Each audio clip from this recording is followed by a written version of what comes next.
Les matchs se suivent mais ne se ressemblent plus pour l'OGC Nice.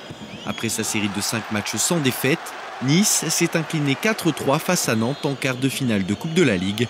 Une défaite concédée les armes à la main, mais si la déception est légitime, elle ne doit pas altérer la bonne dynamique azuréenne.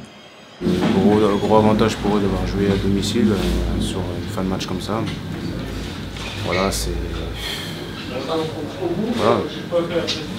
Grosse déception, on va se laisser la soirée pour digérer tout ça et se reconcentrer sur le championnat parce qu'il y a un match important qui arrive très vite à domicile.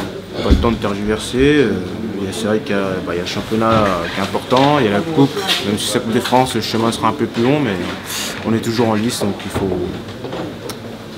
pas lâcher, il faut vite rebondir et surtout pas rester sur cette déception. Dans un mois de janvier chargé, les Aiglons en sont à mi-chemin. 3 matchs joués en 10 jours et avec 3 autres rencontres à venir en une semaine, le rythme ne va donc pas ralentir.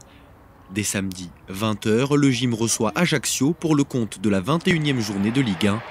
Et dans cet enchaînement infernal, les Niçois ne sont pas épargnés par les blessures. Jérémy Pied, Maman Traoré, Nemanja Pejsinovic, Mathieu Bodmer, David Ospina et Eric Boteac sont incertains pour le match à venir. Claude Puel pourra néanmoins compter sur le retour en forme de Darius Vitanic. Malheureux à Rennes, après un pénalty raté, l'Argentin a retrouvé le chemin défilé après 2 mois et demi sans marquer. Un but dans le style caractéristique de Super Dario qui doit en appeler d'autres. Dans cette succession de rencontres, les Niçois devront s'imposer à domicile pour confirmer leur renouveau et la remontée au classement.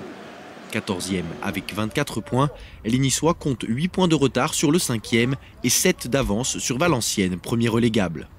Relégable, c'est le cas d'Ajaccio, le prochain adversaire du gym. Avec une seule victoire au compteur cette saison, les Ajacciens ne font pas figure d'épouvantail. Ce match face au 20e du championnat se jouera sur une nouvelle pelouse. Abîmée après le passage des rugbymen en début d'année, l'Alliance Riviera s'est dotée d'un gazon tout neuf pour accueillir les Corses. Des Corses au plein cœur d'une série de 13 matchs sans victoire en championnat, la CA reste même sur 4 défaites de rang. Après un début de saison raté, les Ajacciens se sont séparés de Fabricio Ravanelli dès la 12e journée. Un changement pas vraiment salutaire, 7 points pris en 12 rencontres avec l'entraîneur italien, contre 2 en 8 matchs pour Christian Bracconi, son successeur. Les Corses restent néanmoins sur un match convaincant face au Paris Saint-Germain, malgré une défaite 2-1. Mais la CA est moins à l'aise à l'extérieur que dans le stade François Coty. Rendez-vous donc samedi à 20h pour suivre ce Nice-Ajaccio, un match que vous pouvez revivre dès lundi 19h30 sur Azur TV.